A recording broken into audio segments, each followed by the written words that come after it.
And we live. What's up? What's up? What's up, baby? Do it. Let's do it. Just gonna drop a little beat. Mm-hmm.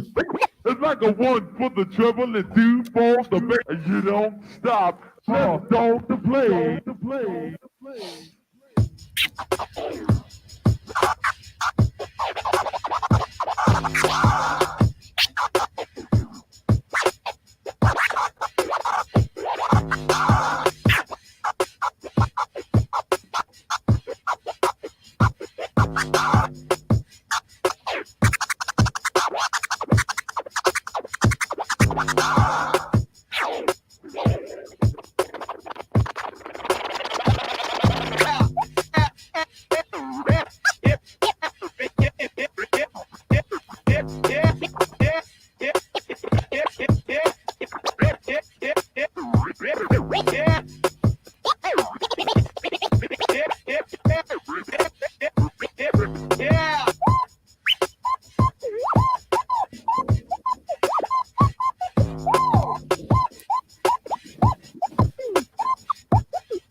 Woo. Jeez. Louise.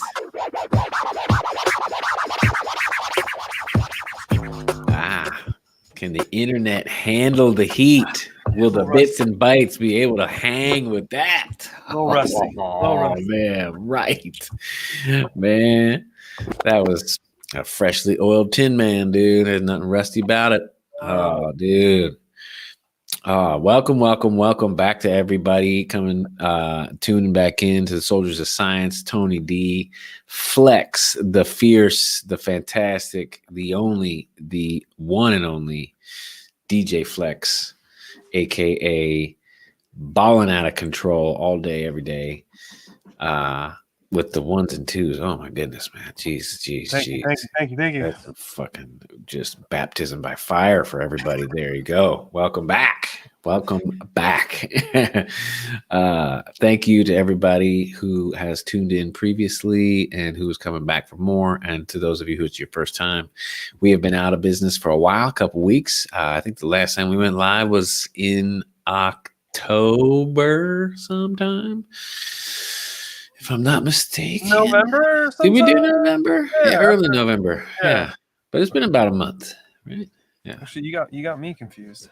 Yeah, maybe. I don't know. Maybe we're doing this every day and it just feels like it's been over a month. Yeah, last time we met, man, San Diego. It was the San Diego cast. That's right. Live in studio, dude. Right before the ramp. The things really got ugly quickly since then here. But let's set the stage a little bit further before we jump into any specific things. Let's just set the stage again. Want to say happy holidays to everybody. We made it. This is 16 days away from the end of 2020. It has. We know it. Yeah. Yes. And I think, something, man, it's going to be one hell of a New Year's Eve in everyone's individual living rooms across the planet this year. It's going to be very odd. Yep. Except in most states, I think in the U.S., there'll be large gatherings, I'm sure. Yeah. Oh, God damn it, there will be. There certainly will be, without question. Large gatherings, ill-advised, definitely health hazards. God damn it, why are people doing this? But have your fun, wear a mask, be safe, 6 feet, at least 6. That's very, very, very generous. Measurement. It should be way more than that. Anyway, moving right along. Again, welcome back and get ready for just kind of a farewell to 2020 theme tonight as we look back at what's going on currently versus what we've been through all year and what we have to look forward to in 16 days from now. So welcome. And with that, Alex, any opening words for you, my brother? Bitcoin 22,000. We don't have to jump into Bitcoin or crypto stuff right now, but Yeah. holy cow. Essentially, anyone who's ever purchased Bitcoin ever is in profit. It's a very interesting time in the cryptocurrency scape. And it was around this time 3 years ago in December that Bitcoin hit its last all-time high of 20-ish, or just under 20,000. And now we're back up hitting 22,000. It's dipping back down a little bit, but yeah. What's happening? Sorry, I had to get that off my chest. But yes, thank you for tuning in. Yeah. For tuning in. This will most likely be the last show of the year, and yeah, we'll touch on some topics that are top of mind that have happened in the last couple of weeks, last couple of months. Obviously, the election. We'll touch a little bit about the pandemic, electoral college. Democracy is still, I believe, Alive. So we'll touch on that, The and heart then is beating. Thump, thump. what else? Solar winds hack. Oh yes, greatest hack. We'll get into that. I think ever. Probably the most serious situation apart from the obvious pandemic. And yeah, cryptocurrencies. So stay tuned. Yes. And I think we should also talk about some, holiday stuff. Just random holiday stuff. Like I like reindeer. They're cool. Both Santa real, Claus, Kwanzaa. they're everything. Hanukkah. I did a virtual Hanukkah. Oh yeah, you got to talk about that. Yeah, I did. I went to a virtual Hanukkah event on opening night or the first night of Hanukkah, which I think was last Thursday. I want to say Thursday, Friday night. Sorry, I probably sound terrible, like a terrible friend. But it was exciting, and we drank wine and sang songs, and it was very interesting. Obviously, all over Zoom. Yep. Yeah. Yep. Yeah. Everything is on Zoom. Zoom everything. Zoom all day. Yes. That is it. That is how we all live now. It's kind of like Ready Player One. I don't know if you've ever read that or saw the movie, but they live in this place called the Oasis. Basically, I saw the movie on a flight to somewhere. Yeah. Zoom is our oasis right now. Yep. Oh God. And virtual backgrounds are like that's the fanciness. You got to have the virtual background. Got to. But where does it go from there? Where can it go from there? Do we design the next level of that? Like what it was, you got virtual backgrounds, and all of a sudden I could walk around in my virtual background, or we could all meet in my virtual background, but make it like a virtual rendering of that place, like the beach for real.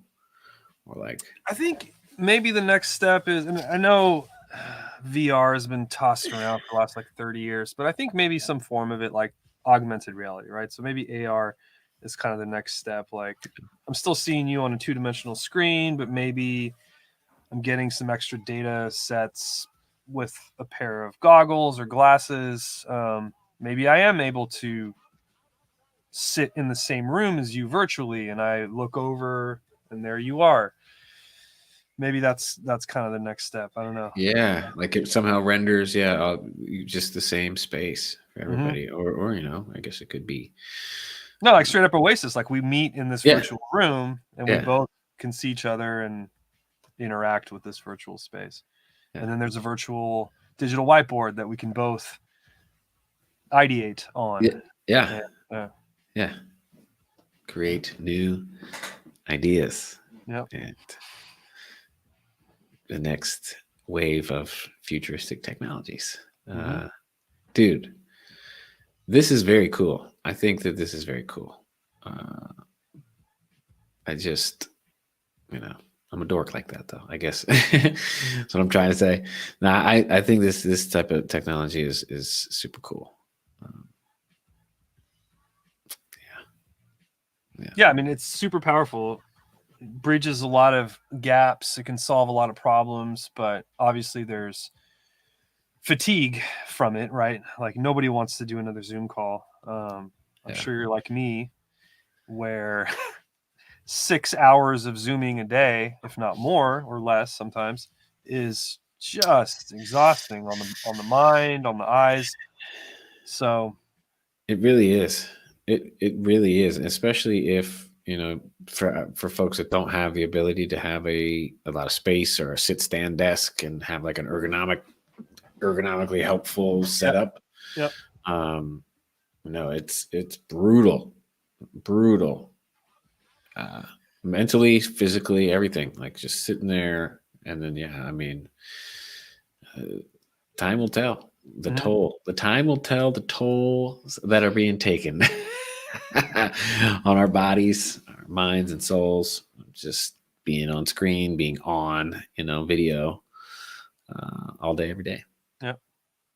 And I mean, it's really cool in terms of its ability to help us reduce, spread, just intrinsically by opt for this instead of travel and physical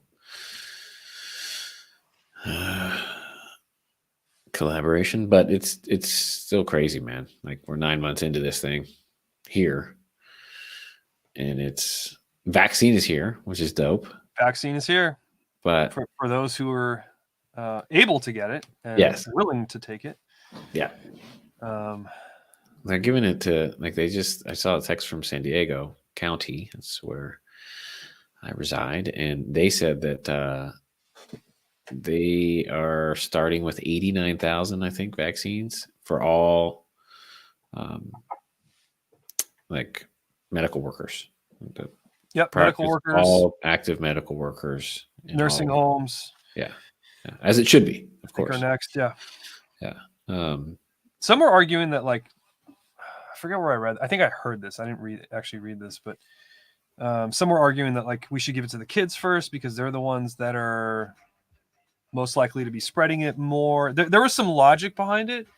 Not saying to give it to kids before medical practitioners, but as a secondary. And I was, I don't know. I have to look at it again.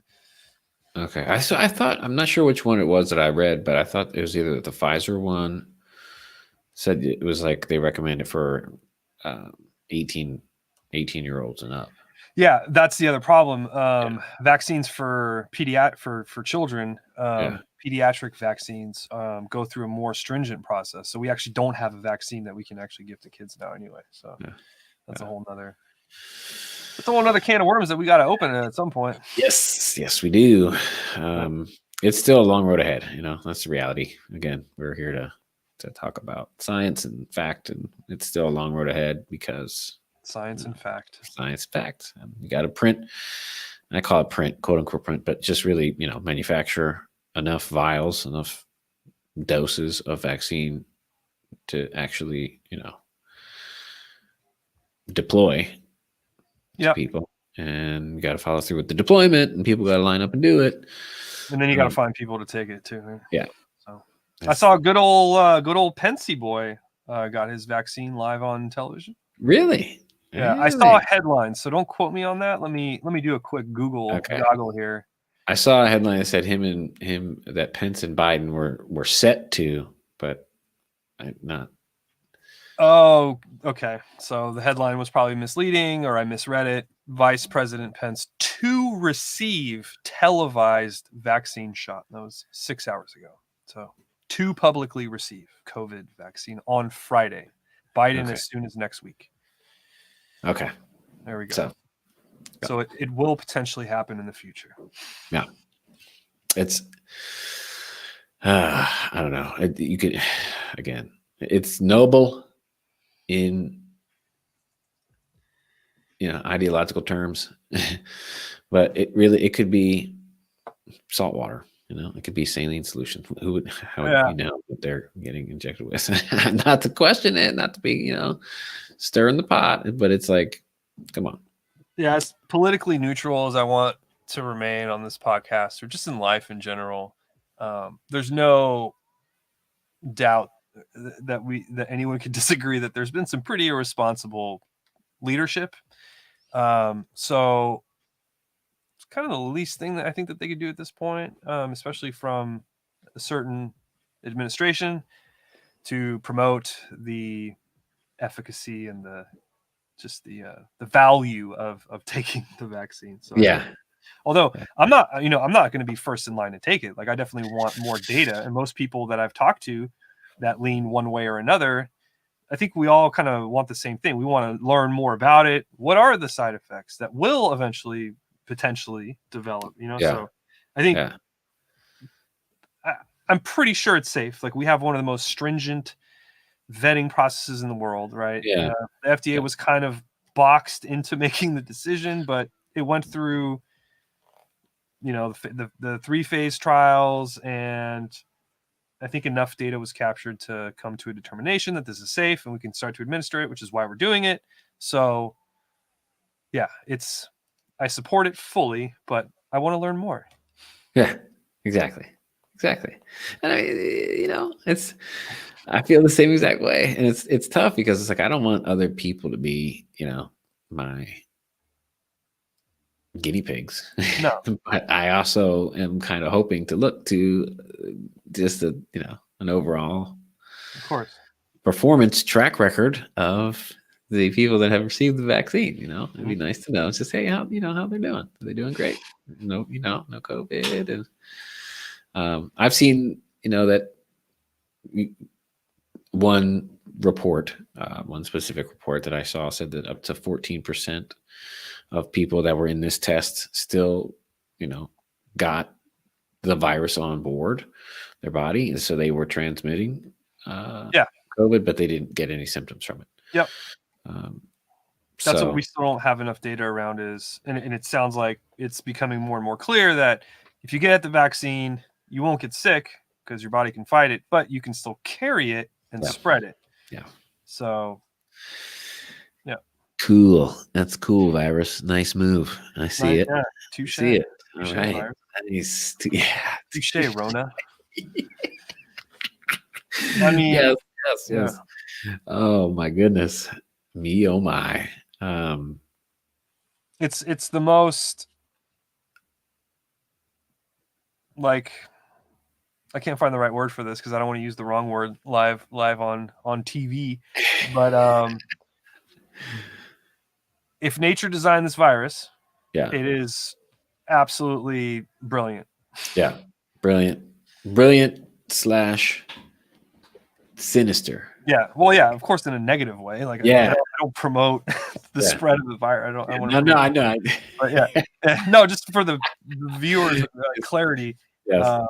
But I mean, come on, like, you don't show symptoms for up to 2 weeks, and you can spread it around for, like, Sure. starting day 3 or 4.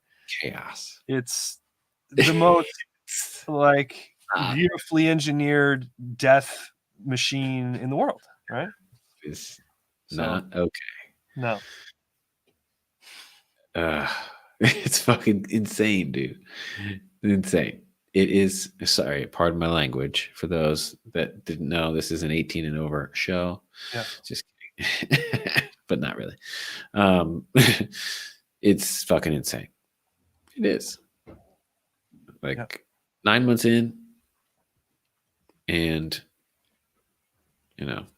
just now getting this insanely, like, kind of unpredictable, positive, kind of optimistic hope injection from the vaccine being available and being doled out right now. It's insane. Like, no one could have guessed this back in March. Like, even in the scientific community, they would have told you, yeah, that's crazy. You can't, there's no way we'll be able to, have a vaccine ready to go before end of the year. But it's happening. And fuck yeah, science. That's like, it's a big deal. It's amazing. And it's, hopefully everything, in all honesty, hopefully everything is smooth.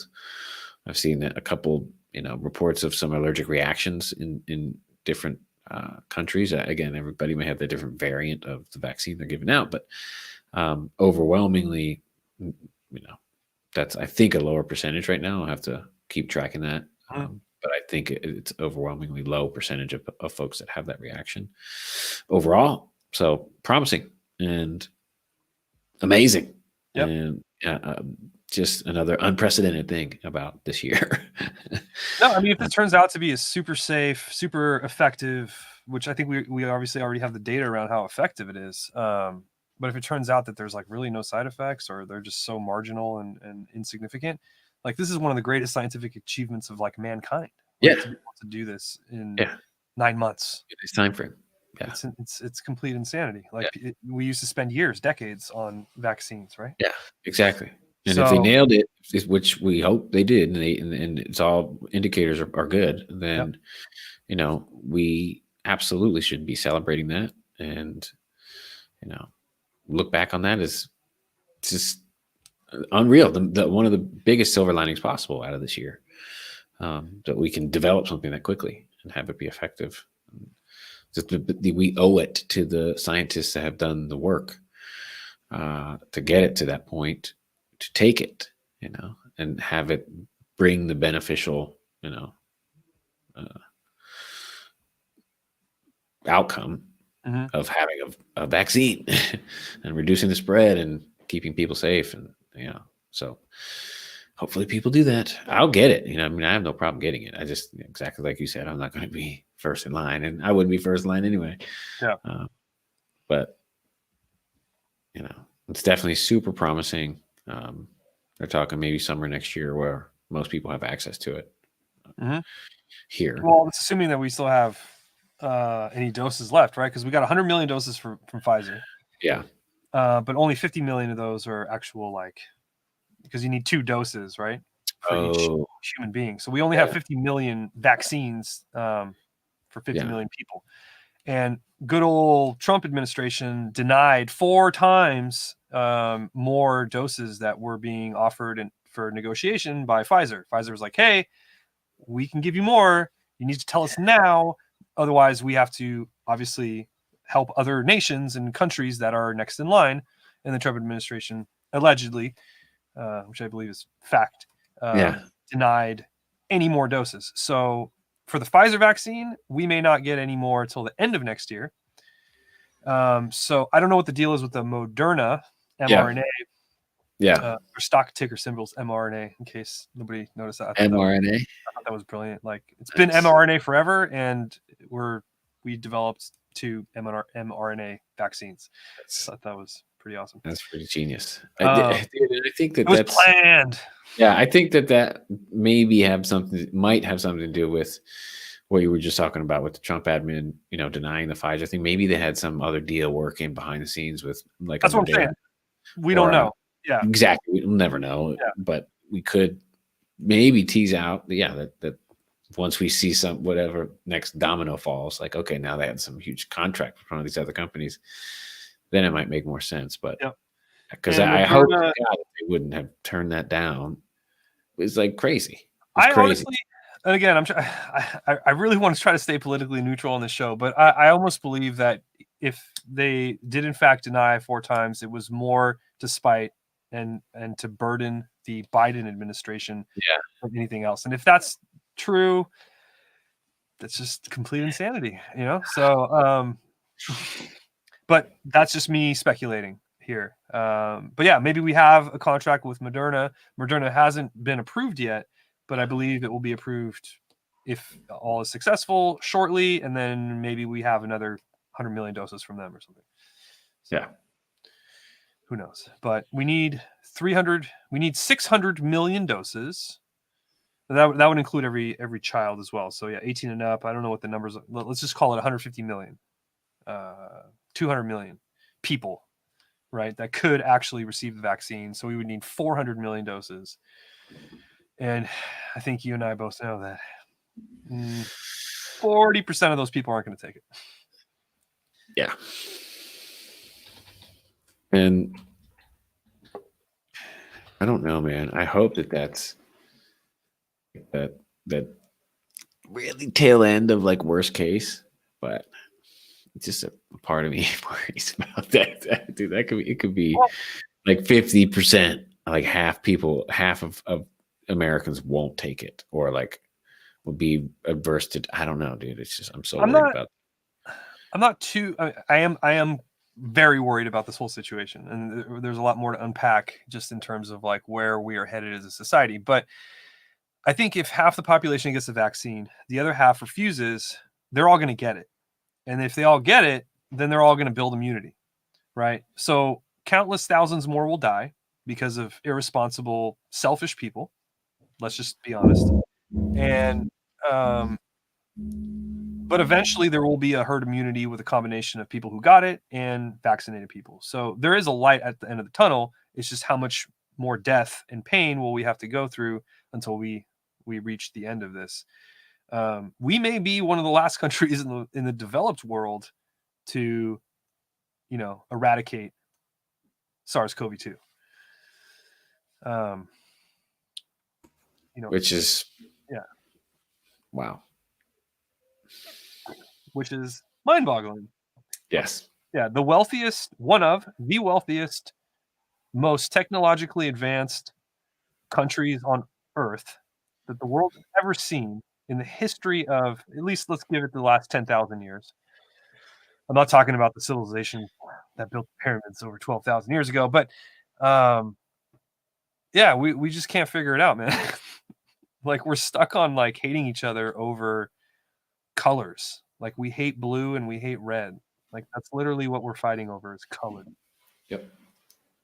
And I mean, obviously it's much deeper than that. But yeah, but it is deeper, but it's also it can be simplified in just. It can really be simplified. It's so basically, and that speaks to the. I think they should get rid of colors. Yeah, because it's like a simple-mindedness to thinking that we can split an entire nation of how, like, what is it? We got like how many people? 330 million population in the U.S. Population of the U.S. I thought we were. That was like 328 last time I checked. 328.2. 328 million people. Yep.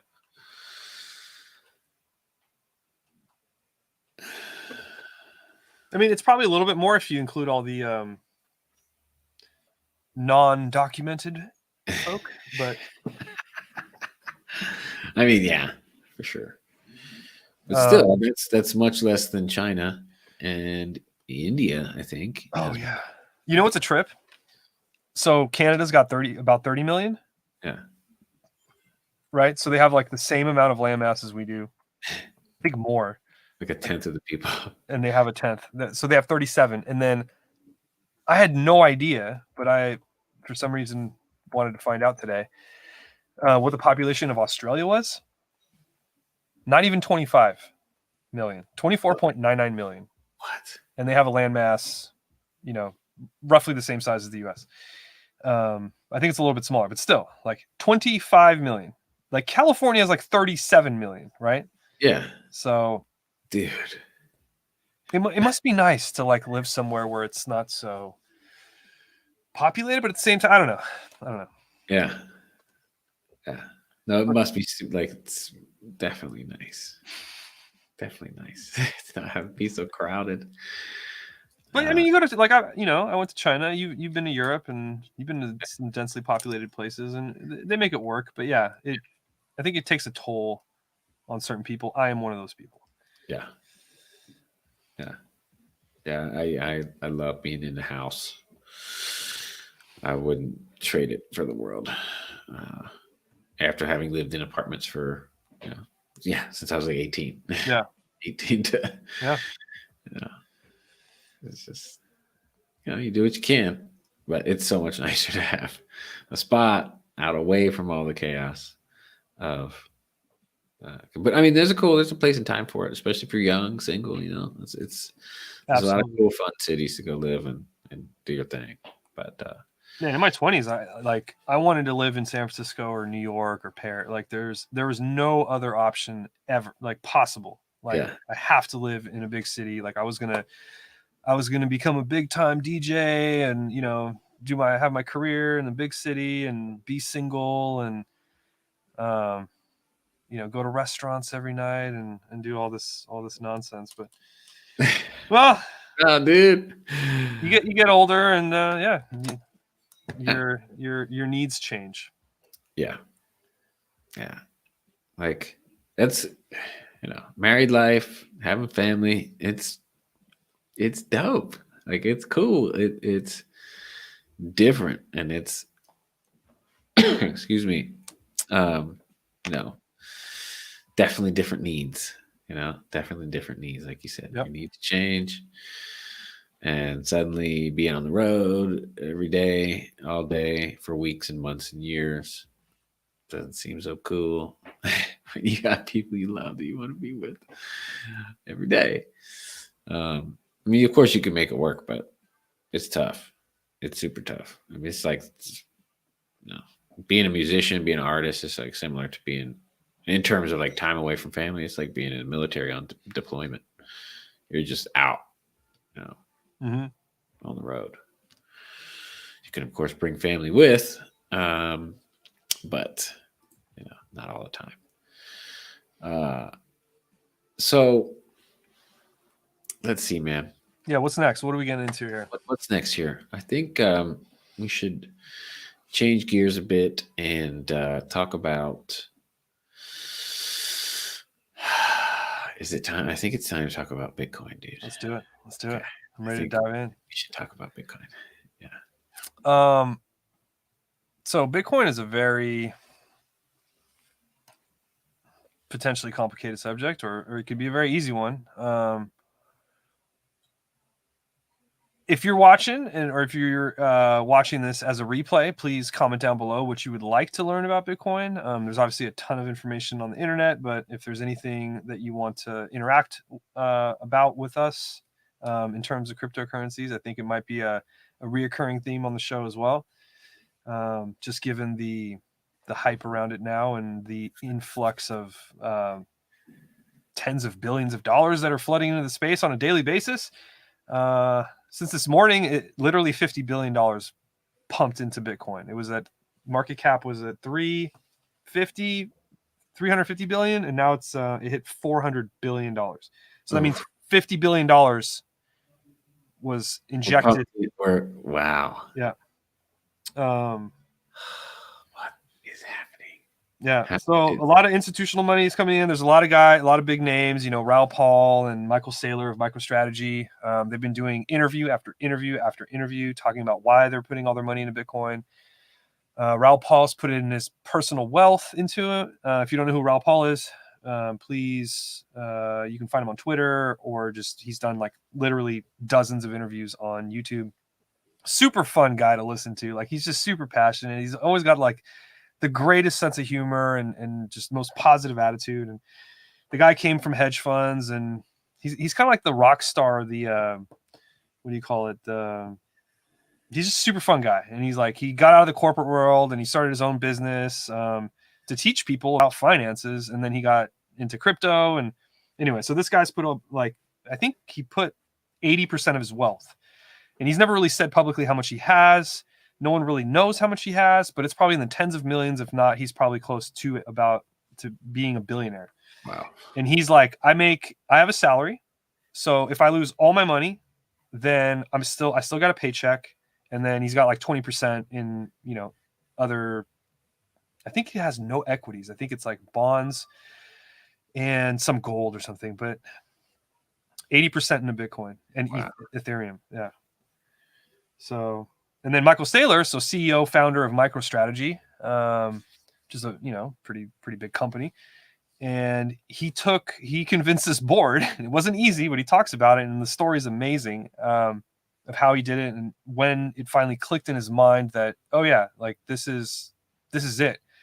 Like, our dollars are going to shit, right? We just keep printing more and more and more. Inflation will come in. The value of the dollar is going to decrease year over year over year, and it's going to accelerate. We're going to see potentially hyperinflation in the next 3 to 10 years. Yeah. So you can't keep your money in cash, right? So what do? You buy gold? Well, gold, it there you can always find more gold potentially. Gold's not a bad investment, but you can always find more. There's not a finite supply. Like maybe someone will start mining it on asteroids or whatever.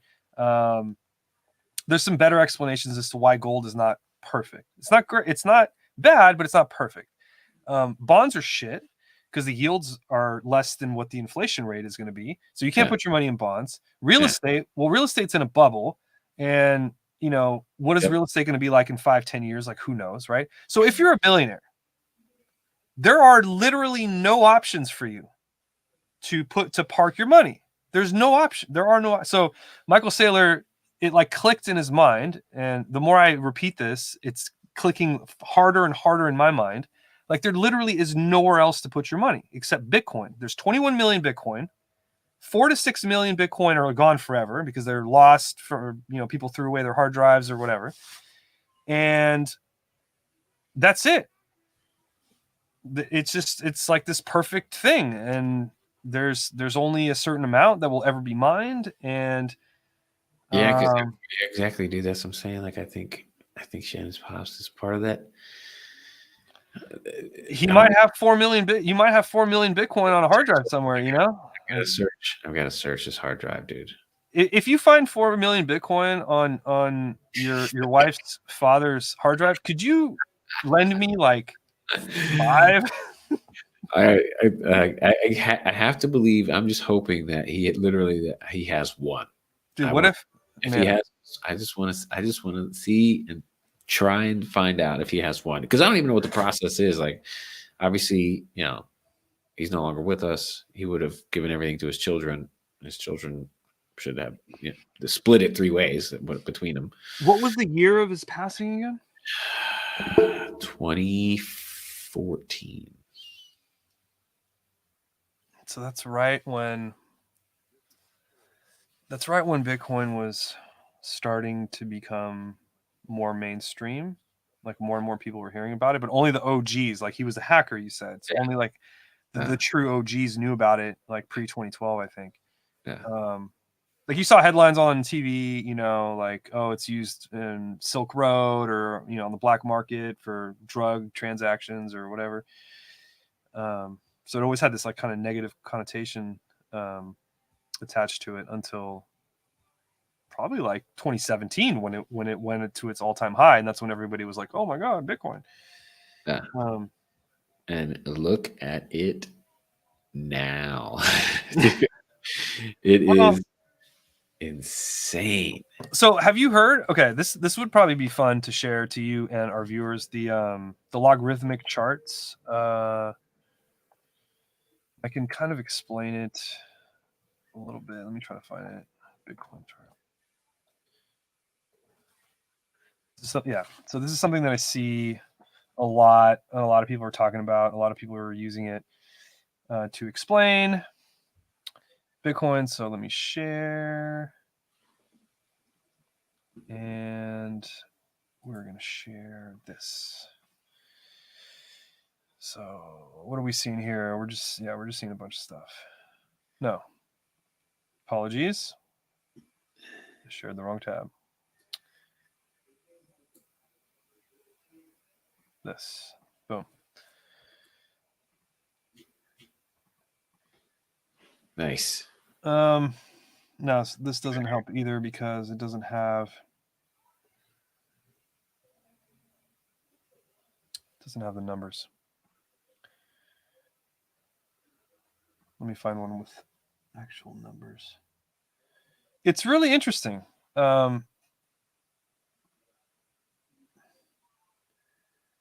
It has a lot to do with psychology, and it has a lot to do with how equities, just all assets move in general. Where's it go? Okay, here. And what do you see now? Probably the same thing. Let me stop that. Close this. Man, why is this so difficult? I'm still like just in the early days of even wrapping my head around. You go live and then nothing works, man. Blockchain is, and how the security levels behind it. I mean, it's super cool to see the ingenuity in terms of how this is like this finite currency. Yeah. So I don't know. Can you see my cursor, or do Yep, you just yep, you I do? can. Okay.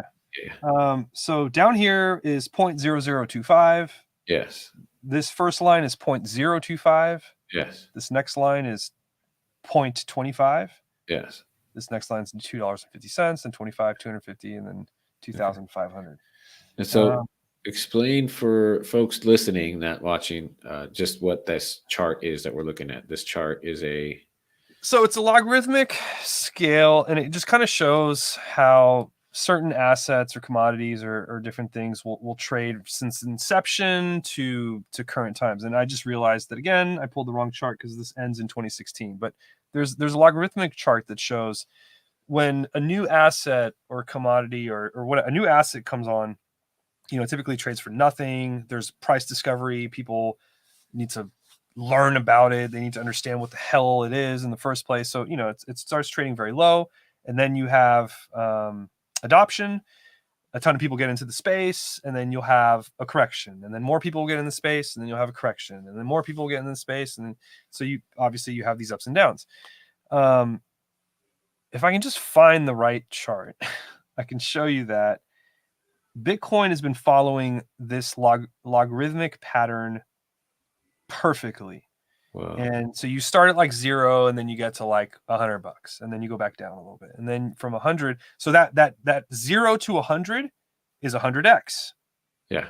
So the next jump is traditionally or logarithmically like another 100x. So from 100, you're not going to like 110 or 200. You're going to like 1,000 Yeah. or 10,000, and so on and so forth. So the whole point I'm trying to make is what people are arguing right now is we went from 0 to whatever, and then back down to 10,000. Then we went from 10,000 to 20,000 in 2017, and then it like smashed back down. What people are saying is that the next, pattern is from where we are now to like 100K. Yeah. And then it will correct. And then, yeah, here it is. This is the worst possible chart ever, but I'll use it because I can't find anything else right now. Stop. Is it this one? It is not this one. It is this one.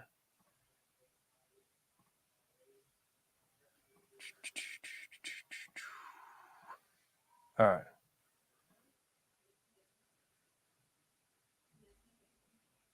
So 1 cent to 17 cent to $3 to $24 to $200 to 1.7K to 14.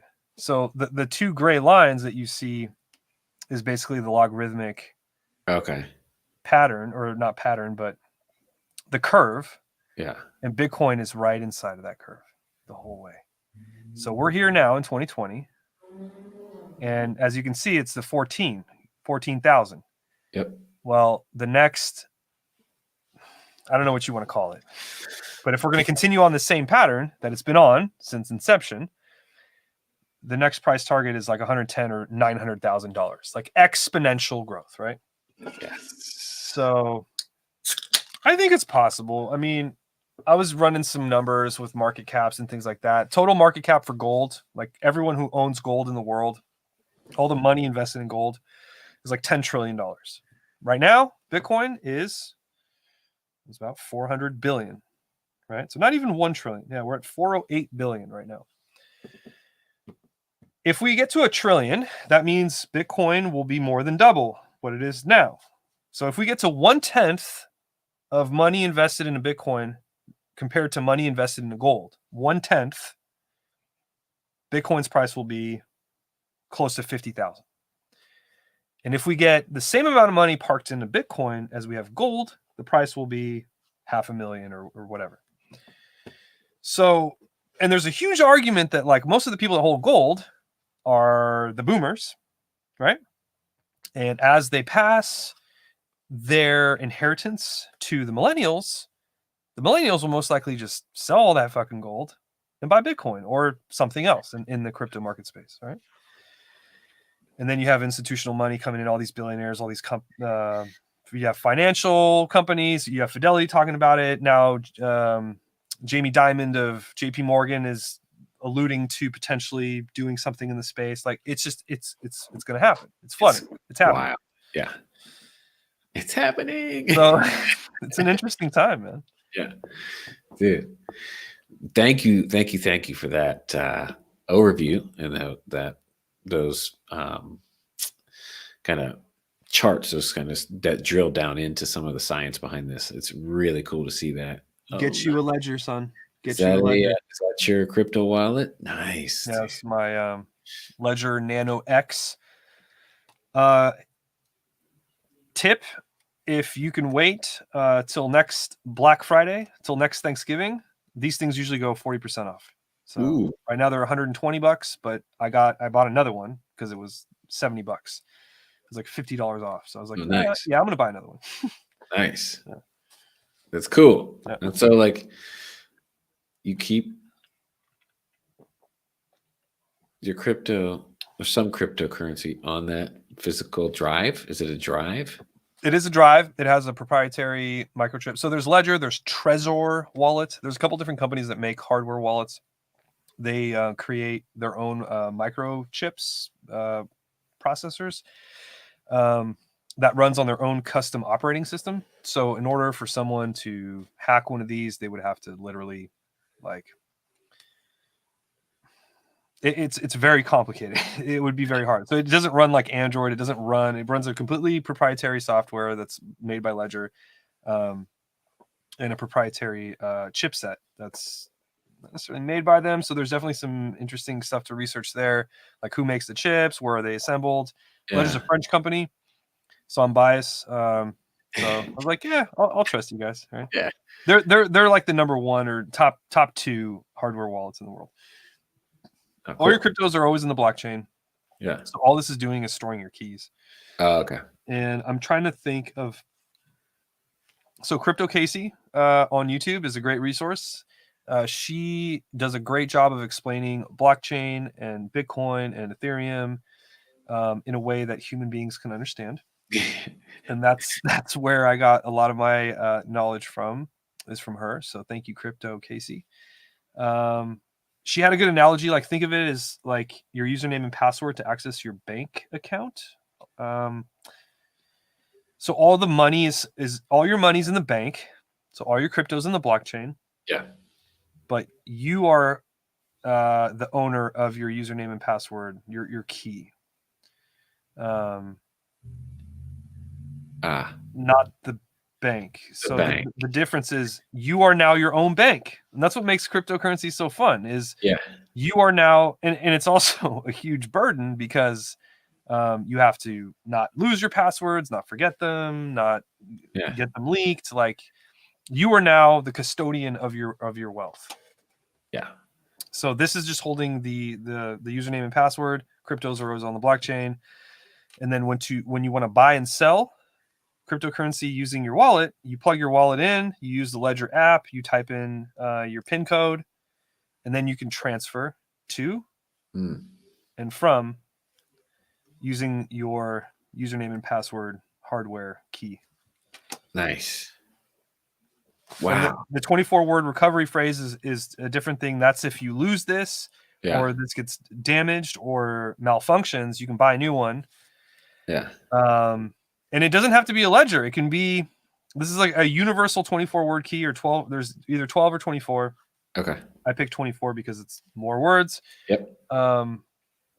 You can type in those 24 words into any hardware wallet and regain access to your cryptocurrency. Nice.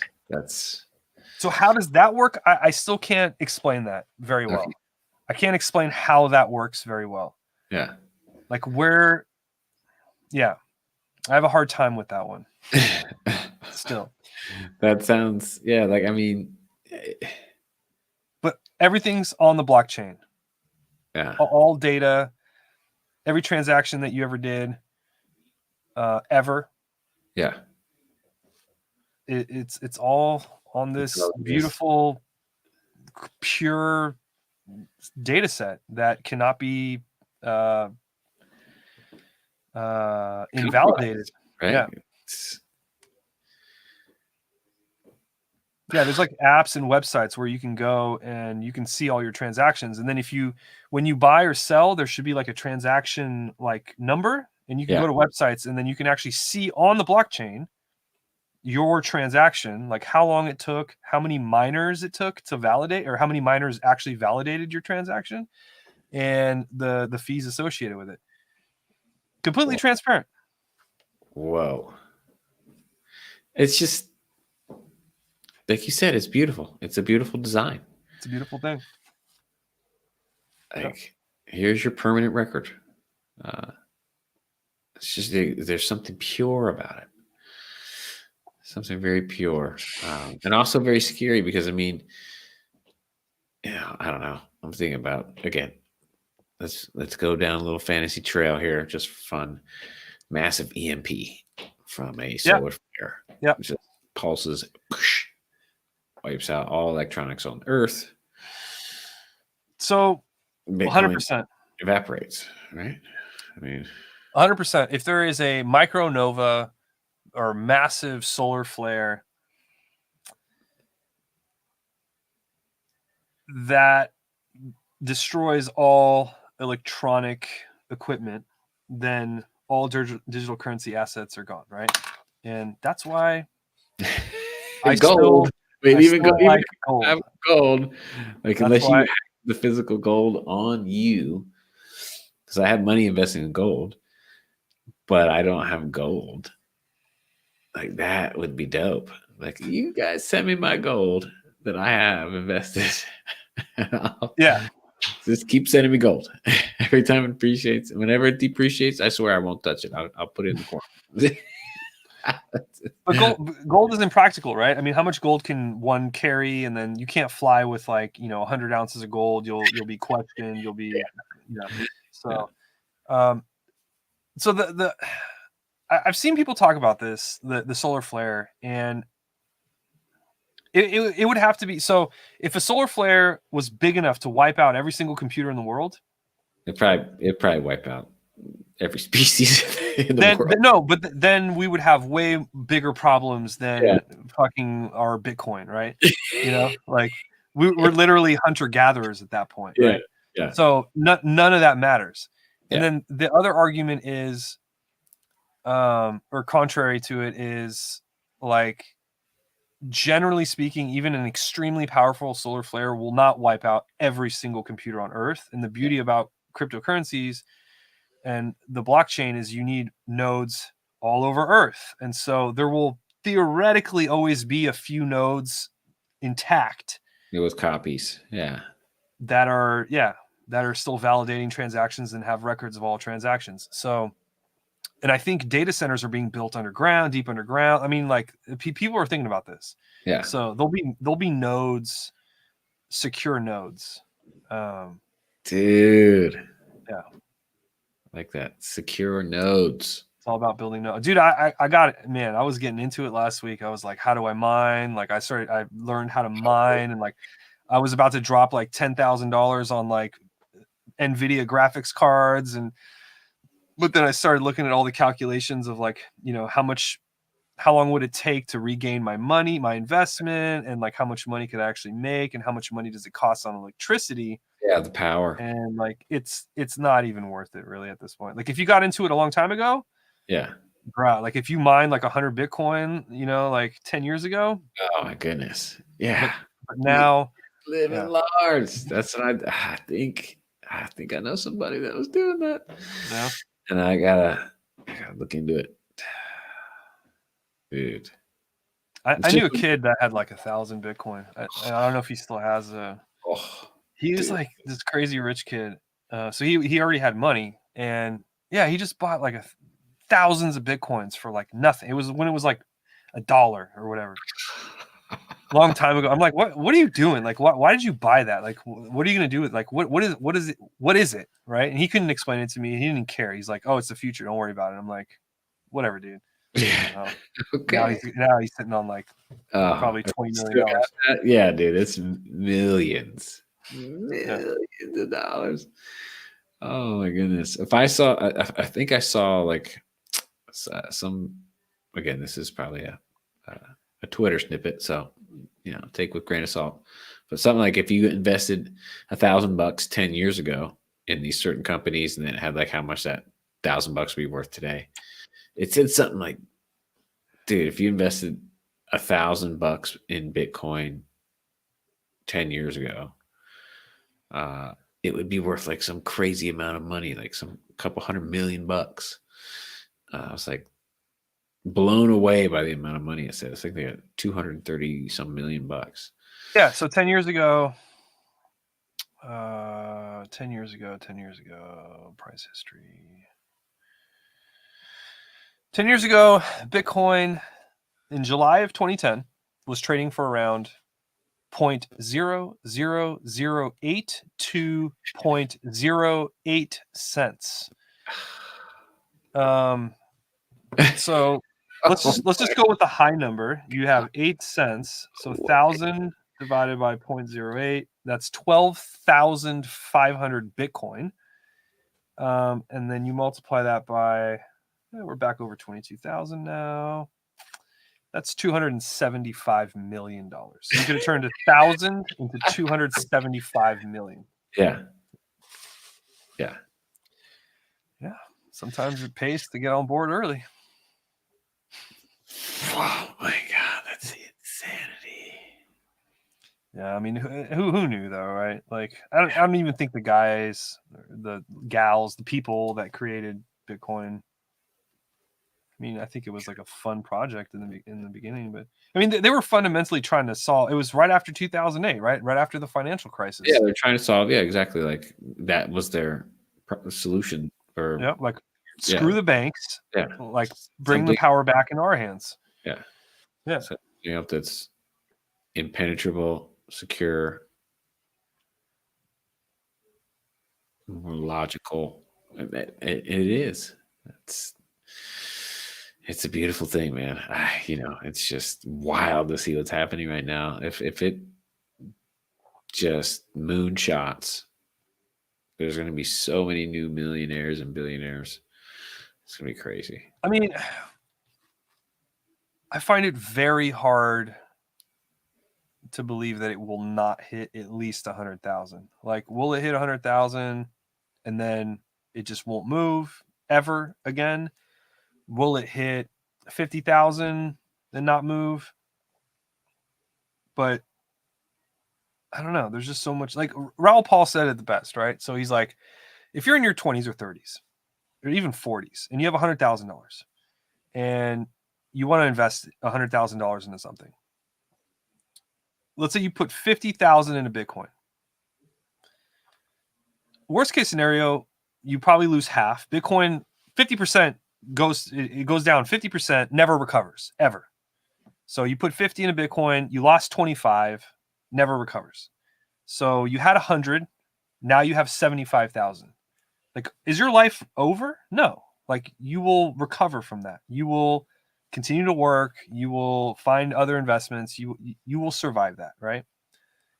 But the flip side is you take that 50,000, you put it into Bitcoin, and it goes to 100,000, it goes to 300,000, whatever. Yeah. That's a life-changing event. Yeah. Right? Like now you're buying a house in cash somewhere conservative or whatever, reasonable. Yeah. Or you're whatever, like you can travel for the next 10 years or whatever. Yeah. Whew. Yes. So it's that risk. So his whole thesis is like, he's done the math, kind of like Michael Saylor, like they just truly believe. And these are billionaires and they have billionaire friends. And I mean, they could be lying, but these people feel very genuine. And I feel like they are being genuine when they're saying this. Like, all their friends are asking them, like, how do we get in? And all their friends are millionaire, billionaire friends. And everyone's trying to figure out how to buy Bitcoin right now without pushing the price up too high so they can still buy it at this like 20,000-ish level. Yeah. And that's the hardest part about buying like a ton of Bitcoin is like, how do you buy it? You can't just do it all at once. You got to do it over time. And that's how I think Michael Saylor did it. He did it over like 3 months, or his team of like engineers did it on multiple exchanges over the course of 3 months, like hundreds, if not thousands, of different transactions. Yeah, so that's what's stopping a lot of, big companies or other billionaires from doing it, but they're all figuring it out right now. They're all trying to learn how to make it happen. So Yeah. 22,156. Dude, one thing that's nuts is the fees. The fees are crazy, depending on what you're using to trade right now. Yeah, that, It's that can be frustrating.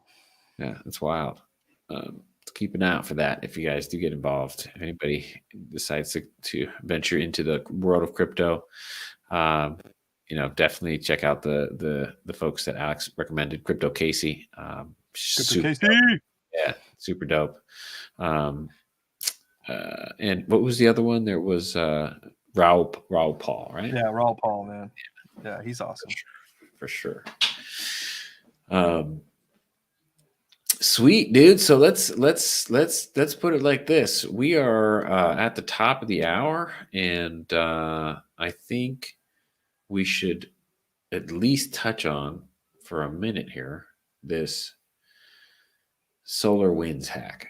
The solar winds hack, for those folks that may have not know what I'm talking about, is SolarWinds is a software monitoring software, server network software that is used the world over in large enterprises across the planet to monitor their network gear, data centers across the planet. It's pretty largely deployed across the world and at some very highly secure entities as well within governments and countries across the world, including our country and our government entities, including the U.S. Treasury, the Pentagon, other, intelligence agencies, and other federal government entities.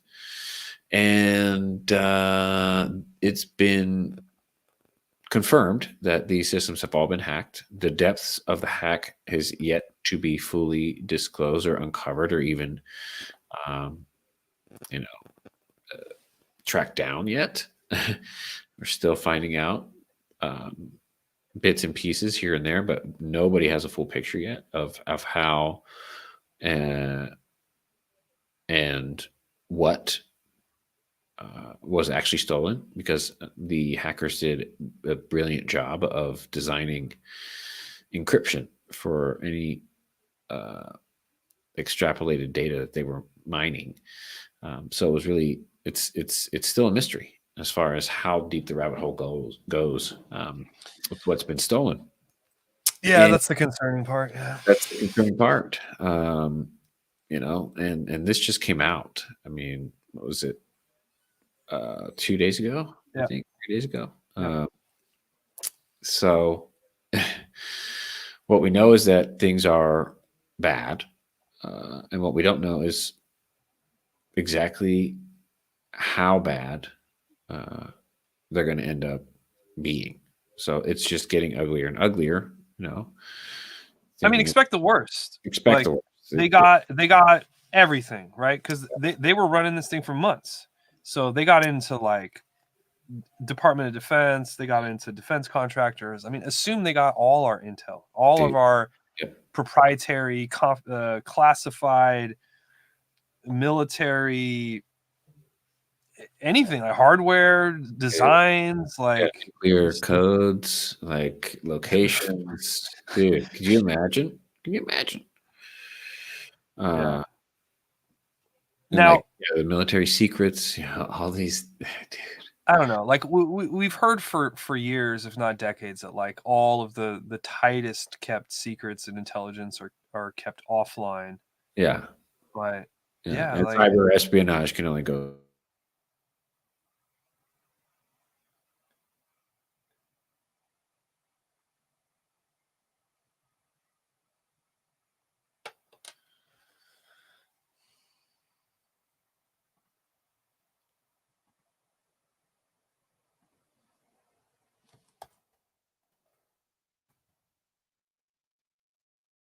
I don't know if people can see me and hear me. I don't know if I'm the one that's frozen and Tony's gone or vice versa, but I think we might have to.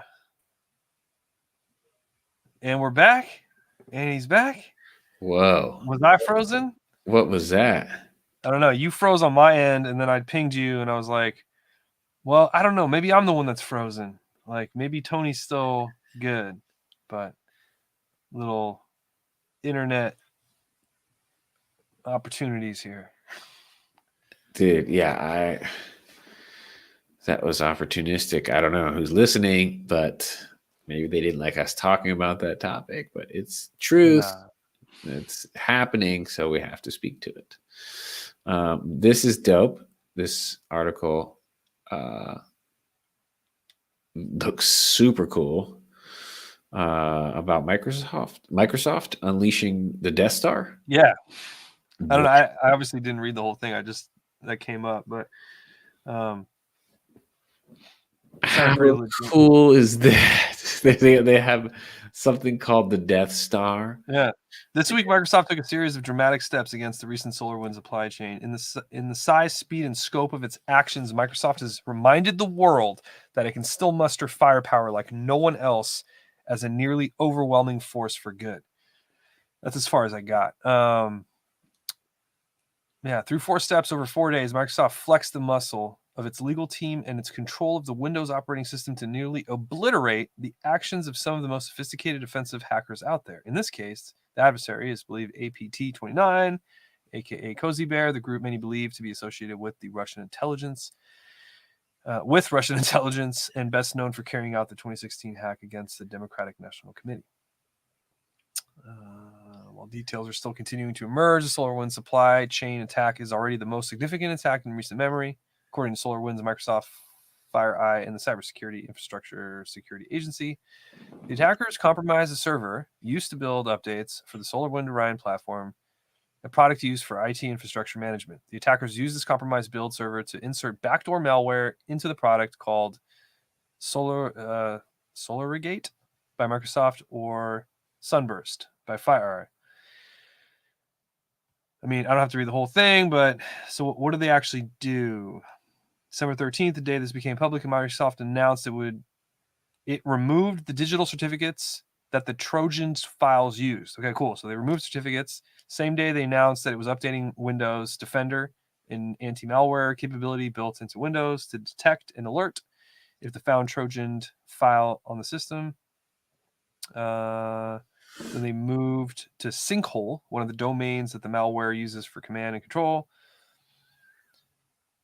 And finally, today, December 16th, Microsoft basically changed its phasers from stun to kill by changing Windows Defender's default action for Solarigate from alert to quarantine, a drastic action that could cause systems to crash, but will effectively kill the malware when it finds it. This action is important, too, because it gives the security companies license now to follow suit with this drastic step. Microsoft's size and leadership of its platform give cover to other security companies, blah, blah, blah. Yeah, but the bottom line is like this hack has been running for months, right? Like 3 to or more. Yeah. So, I mean, they've had plenty of time. They got like everything on SolarWinds across all of the different nodes. Like it's catastrophic, dude. They had access to like Google, like everybody in the valley has SolarWinds or uses some node of SolarWinds. Like it's chaos. Yeah.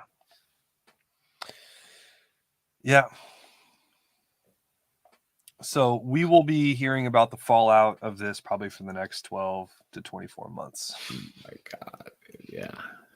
And don't be surprised if Russians start flying like SR-71 spy planes and F-21 or what is it, Raptors, and they just have all of our stuff. What a wild story to just pile on. Really, just pile on 2020. I'm waiting. I mean, there's gonna be one more big story, right? The year's not over yet. Like 16 days. Yeah, I'm waiting for what's the next big story? You know, I mean, maybe it's this Bitcoin at 22K. Dude, maybe it hits 50K by end of 2020. Be nice if it It hit 21 in before 21, so boy, oh boy. it hit 20,200 or 20,020. But anyway, Yeah. no. So what do we got? We got election wise, right? Yeah. Joe Biden was elected. Yep. He won the Electoral College. He was confirmed just on Monday. Yes. 50 lawsuits were filed. Yes. States, or a state by the name of Texas, tried to sue other states to reverse their results. Yep. And they were shut down by Supreme Court shut that down. The Supreme Court also threw out other lawsuits. Yep. Challenging, I believe, Pennsylvania. Yep. And North Carolina, or was it just Pennsylvania? Just Pennsylvania, I think. Yep. Yeah. And then the Electoral College voted. And now we have a vote on January 6th, right? 4th or 6th, where Congress gets together and they validate the Electoral College vote. So that's the last hurdle. Yep. Yeah, January 6th. Yeah. But we got Mitch McConnell now saying, congratulations, Joe Biden. So I don't know, man. There's still 100 Republican senators that believe that Trump won the election. So that's still very concerning. Yeah. Yeah. The House Republicans. Oh, jeez. Oh, man. I know. 106 or whatever. It's just, it's so silly. And really, it's corrosive to. They're enticing a civil war. Yeah. This is the most irresponsible human behavior I've ever seen in my entire life, period, bar none. It is catastrophically irresponsible. Now, if there is evidence of voter fraud, I think by now we would have seen it, we would have heard about it. Like if anything that they're saying has any validity to it, yeah, like they need evidence. If there is no evidence, stop inciting a civil war. Yeah, they need to put up or shut up. Please. No evidence. And it's exactly right. It's just causing a bigger and bigger rift. Yeah, going to end well. Yeah, the same kind of stuff. I won't touch on it this episode, and we'll see how it develops. But like I was going to talk, Tony and I were talking about this before the show, before we went live. What's going on in France? I heard from some family members, and I get a lot of my news from family that live in France that relay some stuff back over to us because we don't have access to everything that they have access to. But like the same kind of stuff is happening there. There's like a huge divide in the population as to, in terms of COVID and how the government's handling it, et cetera, et cetera. But the difference between while I still believe there could be a revolution, like it could get far worse in France. The difference between France and the US is, they don't have people carrying AR-15s everywhere. And while I'm not against the right to bear arms, I am afraid of where things are going in this country, especially when you mix a whole bunch of angry people with semi-automatic rifles. Things can escalate pretty quickly. So we'll see. I'm confident that the military will step in. Yeah. And quell. I just hope there's no loss of life over colors. I hope the same thing. Exactly. Hopefully, common sense wins the day. And I know that it's tough for people to swallow their pride and to just take a step back off the ledge of aggression. Yeah. Listen. We are all Americans. We're all Americans. We're all human beings. Brothers and sisters. Planet Earthlings. Like, there's only one Earth. And we're it. Yeah. And we're all on the same boat in that regard. You can't deny it. It's science and fact. We're all on the same planet. And we have to act more like that, man. Yep. And woman. And everything on earth. Like it's beyond critical, like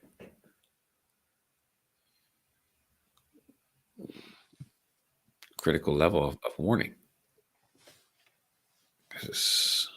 Shit's hitting the fan. Yeah. Already. And yeah, I hope that we can get our act together in time. We'll see. We'll see. I mean, only time will tell. Time will tell. Yep. For those that can, buy Bitcoin. Buy Bitcoin. Yes, exactly. I wish I had so many thousands of dollars to just go buy all the Bitcoin in the world. I'm like, I'll buy everything. I wish I had 20K to go buy one whole full Bitcoin, 22K now. But I'm putting in what I can, being prudent, mindful of my budget, my balances, and everything else. But I am investing, instead of having some stuff sitting in a savings, I'm thinking about moving stuff over to, crypto, because it's better, gain on my money. And banks just sit there and they really don't give you much reward for having your money in their savings accounts, and they do not, No. the keys to your own fortune, to your own, well, not even fortune, just your own wealth. They're a arbitrator, and they charge crazy fees and all kinds of hassle. They make unfathomable amounts of money off of our money. Yeah. They pay us nothing for interest when we keep a lot of money in their bank. And then they give us a hard fucking time when we want to move our money out or do something with our money. Yes. So crypto solves all of these problems. And you're right. Be careful with the fees. So you have to buy cryptocurrencies on an exchange. So you're going to pay a fee on that. And then if you do decide to get a hardware wallet and you transfer it to a hardware wallet, you're going to pay another fee. So like all the cryptocurrency that I have, I've paid 2 fees. Initially to buy it, and then to transfer it here. And then if I want to transfer it out of here, I pay another fee, right? So XRP is great because the fees are super low. Bitcoin right now is really high because there's so much action, and Bitcoin is actually really slow. It's a slow, it's not the most efficient blockchain. Like each block, I forget, is like capped at like 1 megabyte or something. Like, so the block could only be so big, and it's just slow and clunky. It's a dinosaur. That's why a lot of people have tried to change it.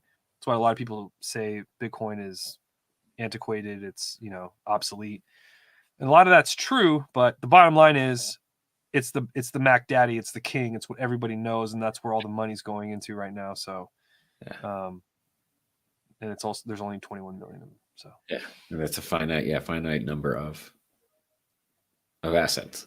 Yeah, like XRP, there's 100 billion. But anyway, keep getting back into crypto. Sorry. But Ethereum, there's only there's like billions of Ethereum. Oh, there is. Okay. Yeah. Dude, I gotta solve this problem with this microphone. Ever since I got that booster, it picks up all the data being sent. The cell phone. So Ethereum market cap at 73 billion, volume is 17 billion, current circulating supply is 113 million. So there's 113.9 million, the amount of ETH that is currently liquid and in circulation. But I think they can create more Ethereum. Okay. I'm pretty sure. And that's the thing about Bitcoin is fundamentally, and I really want people to not focus on this, that there's a limited supply of Bitcoin. It's a part of the story, but it's not the most important part of the story. Like a finite amount of something isn't the most important part of Bitcoin's story. We can talk about it more on the next episode. But it is a part of the story. God damn, 410 billion. We're at 22,100. Crazy times, man. Crazy times. I can't believe it's over 22K. Wasn't it? It was at 19 something on Monday. Right? Dude, it was like this morning. Well, by this morning, I mean at 3 in the morning, it was at 19,700. By 6 a.m., it hit 20K. And yeah, by this afternoon, it was at 21. And then dinner time, it was at 22. And it's on a tear right now. Yeah. It's happening. But that's how it does it. And then you'll see a correction. But what I'm afraid of is it's going to go so high that when it does correct, like let's say this bull run continues to like 30. Or let's be realistic. Let's say this bull run continues to like 23 or 24. Yeah. And it corrects 4,000, but now we're still in the 20K range. Yeah. Right? So I don't know, man.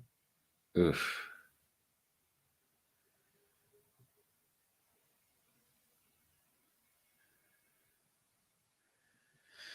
I mean, where could it go? Where could it go from here? And I, for one, am going to get on board as much as I can to find out little by little. Yeah, I'm excited. Excited for it. My price prediction for December 2021 is Bitcoin to 150,000. You've heard it here first. Oh, I love that. Wow. They soak that in. Oh, could you imagine? I can imagine. That's it's going to take a lot. It's going to take a lot. It's going to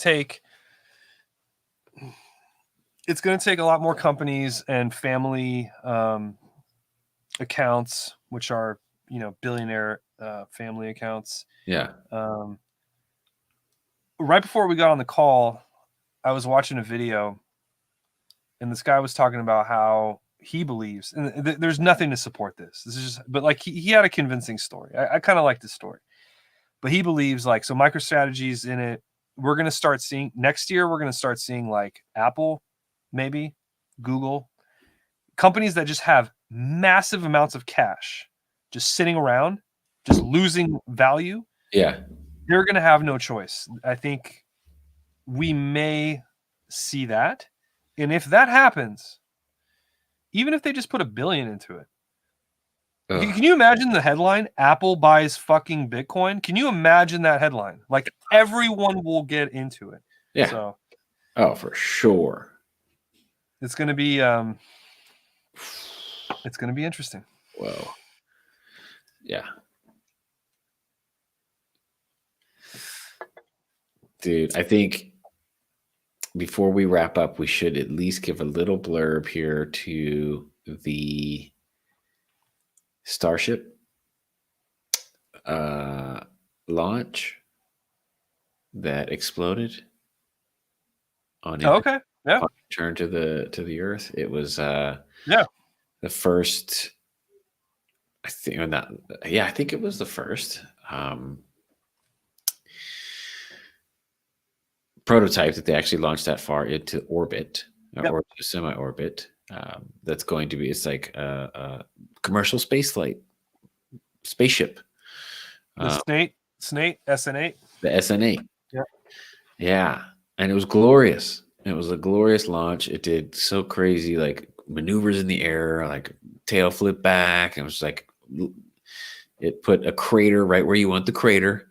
If it's going to crater something, it should crater basically the dead center bullseye of the landing pad.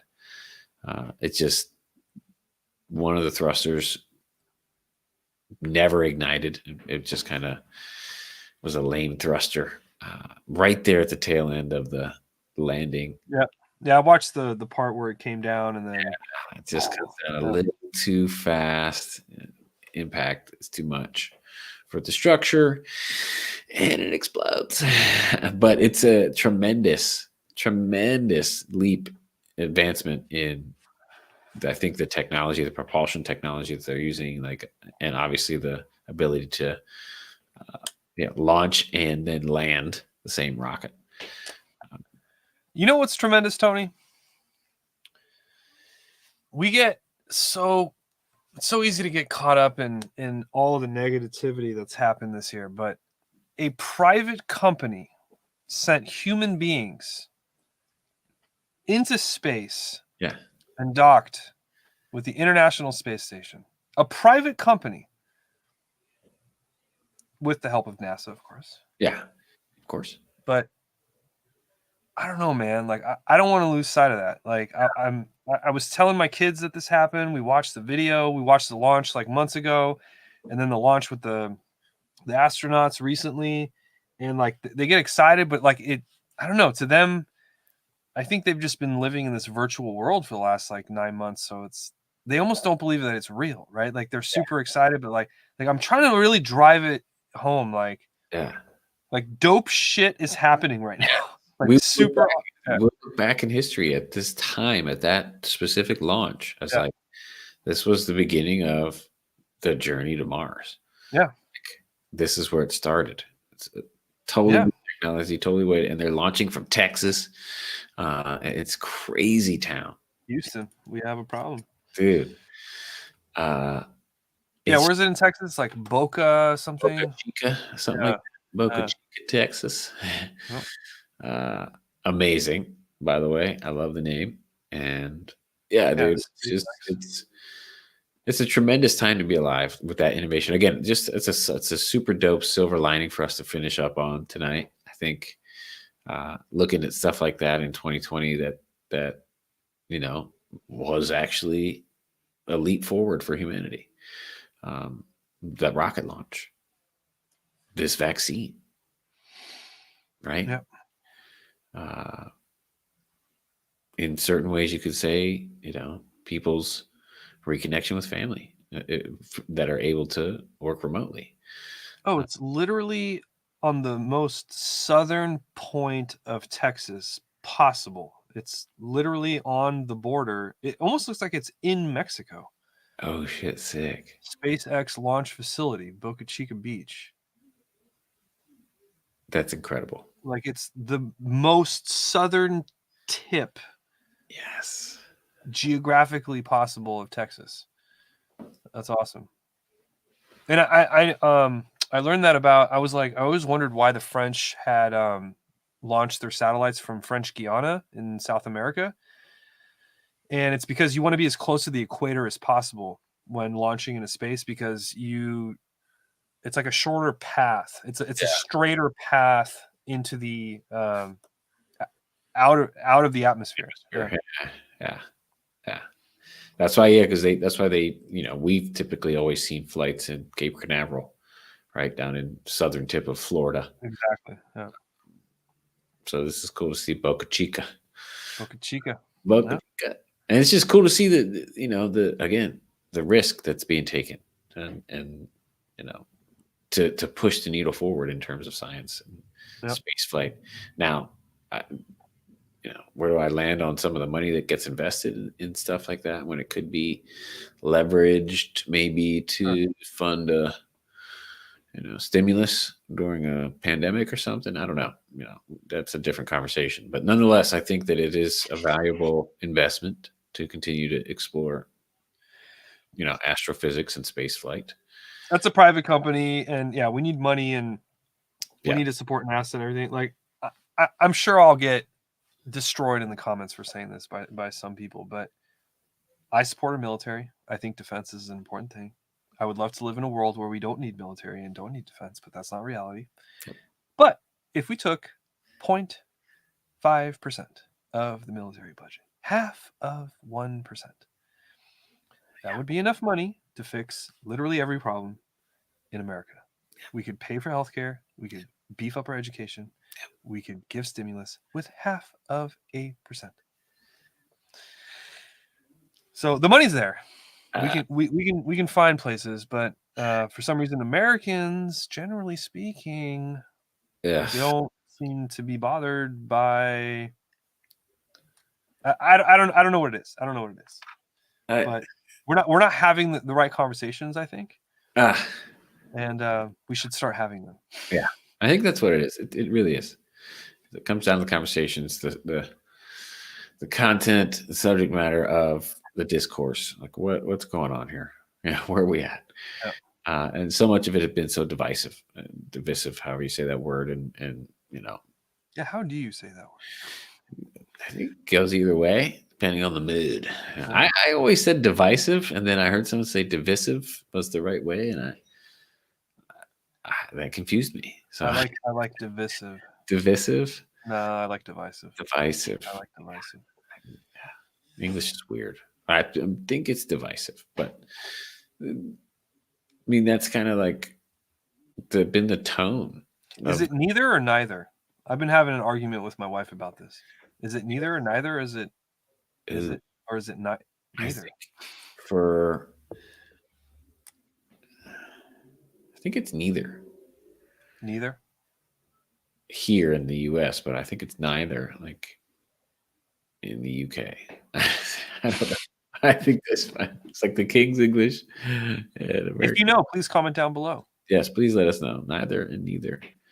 So we've had a viewer this entire time on Twitch, and I'm not logged in on Twitch. I know you're not logged in on Twitch, so thank you there, viewer out there. Yeah. You're amazing. It's been an hour and a half. That's awesome. Thank you for sticking with us, dude. We are,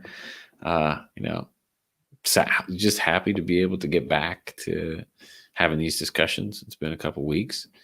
It's been a wild year, and I'm glad you stuck around and enjoyed it. I hope you enjoyed it, and then everybody that rewatches and listens later on, this is kind of our.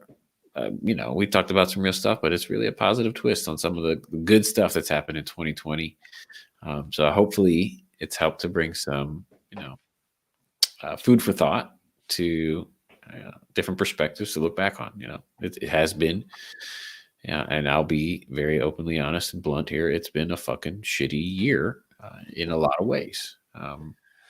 It's been a tornado of shit. It's been an absolute tornado of diarrhea. It sounds better in French. I said it the other day to my dad. I was like, this year's been a tornade de merde. A tornade de merde. I think everything sounds better French. It's just so smooth, man. It's just. Est-ce que tu veux une tornade de merde? Would you like a tornado of shit with that, sir? I'd be like, yo, put it on there, dude. If it was on a restaurant, I'd be like, what? No. That's awesome. But it's just the reality, It's just the reality of 2020. But there have been silver linings, and they are worth putting some attention on because it helps to stem the tide or tornado of shit. Definitely silver linings, man, for sure. Yeah. 100%. Gotta sit with them. Gotta enjoy them and appreciate them. They help. It helps. Anything helps. Just sometimes I sit there and I'm like, damn, I really like raspberries. They're really good. Raspberries are delicious. I am going to enjoy this raspberry right now. And, just little things in life, cling to them. Little things, man. Little things. God, it's being privileged to still have a job and to be able to work from home. Yeah. Just the fact that I'm able to see my kids every time I'm taking a coffee break, if you will, or whatever, is amazing. It's not always convenient. They always want to ask me 100 questions when I only have 30 seconds in between meetings, but it's still amazing. Yeah. And just reconnect. I think a lot of people, I believe a lot of people reconnected with nature this year, since that's literally all that we can do. Yeah. And I mean, you know me, I'm nature number one. Yeah, dude. But it's I hope that other people have found a new love and interest in just getting out there, you know, Yeah, hiking, let's whatever take whatever it is. walks. Yeah, get out into the sunlight, outdoors. Please, I hope for the sake of all of you that if you haven't done that, that you do that. Go into 21 with that. Yeah. Commit to yourself to get back out into where we came from. It's outside. Just Just getting more serious again about respecting the planet and trying to be as conscious as you can in your purchasing decisions. Buy less plastic if you can. Blah blah blah. Just yes, be a good custodian to yeah. our home. Do what you can in your control. Yeah, Yeah. absolutely. And if you have extra funds that you put aside for charitable things, do that. Invest in your community in different ways that you can help foster. Uh, you know, You know what grinds my gears, Tony? what's that, bud? So we bought Beyond Meat, right? Costco. I Yeah. bought like the 8 patty pack of Yeah. Beyond Meat. I Oh was yeah. like, cool, not eating red meat, should be a little bit more sustainable, right? A little bit more responsible, potentially even a healthier choice. Yeah. It's pea protein, right? Yeah. It's just pea protein. Yeah. I don't even know if it's healthy. It's probably worse for you than just eating like raw beef, right? Like I have no idea. But I was offended. I was appalled. And my wife, who's she absolutely respects the environment and wants to make better, conscious decisions about. She was also appalled that the packaging was so you have these little patties. They're this big, Yeah. and there's 2 per rectangular package. The patties are this big. The packaging is like this big. You have like 90% plastic, and it's not even the corn biodegradable. It should have been, but it was just this thick, obscene plastic, just massive amount, and you had 4 of them. So I was like, okay, guys, like I'm literally considering like writing them a letter. Like Yeah. you're doing this thing. You're building $1 billion business. I get it. You probably don't even care about the environment or people's health in the first place, but maybe you do. Yeah. If you do, what's up with the packaging, man? Yeah. Like, What are you doing? Why are you doing? yeah. I thought it was a big miss. Like if I was the VP of product and my engineers brought me this big old chunk of plastic with 2 little patties on it, I would have been like, "What's going on here, guys? Get Like, out of here. we're trying to build a sustainable business here. Like, this is In environmentally conscious. solvable like cellulose. At least make it out of the corn plastic or whatever, right?" Yeah. So, Yeah. mm, Yeah. It's some people. it's little things in life. Yeah, they'll really get you manipulated to do what they need to do and get their buck, get their money, get their grift, if you will, to pay off. But yeah, man. I mean, anything else that we didn't cover that we came into? And it's been a wild look back at the kind of things that are top of mind. But honestly, dude, I did not expect to feel this good. At the end of it, I thought really there was going to be more bad than good, but and you can look at it that way, but it's all about perspective, right? And now, right now, I'm looking at it like, dude, there's been some really cool developments. Yep. You can cling to. And We have to, have to. as a people, to move forward from this.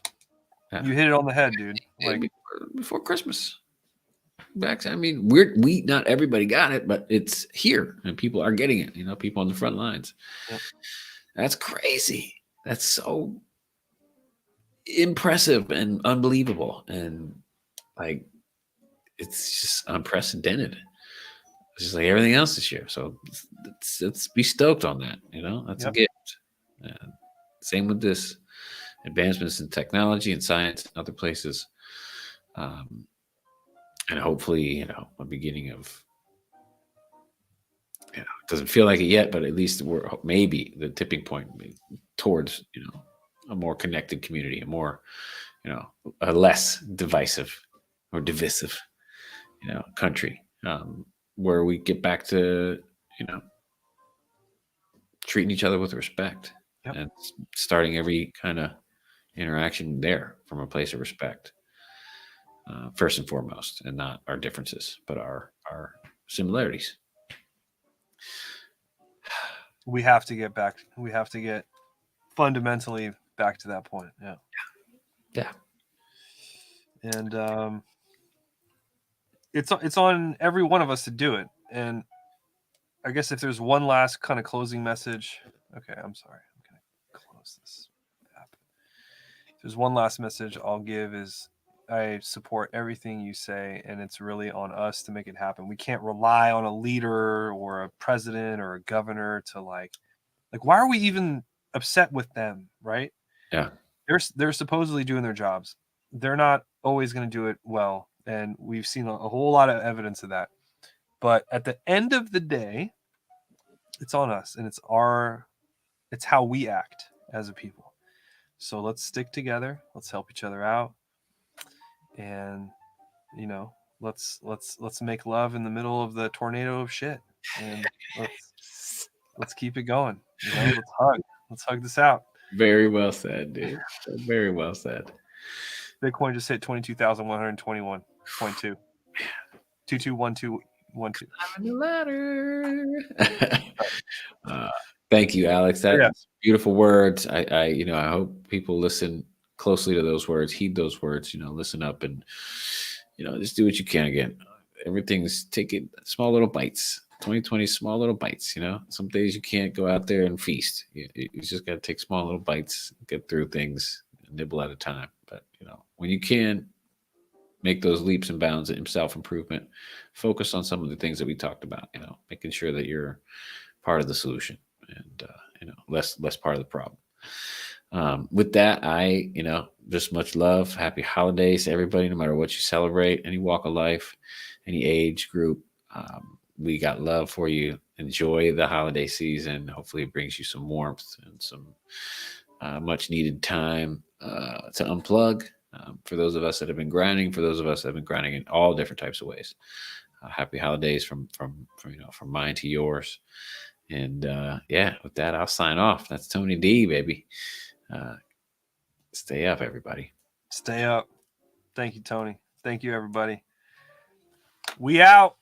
We out. Episode 6 to a close, and we'll see y'all in 2021. Thank you for watching. Thank you for listening, and please comment, like, and subscribe if you like what you see and hear.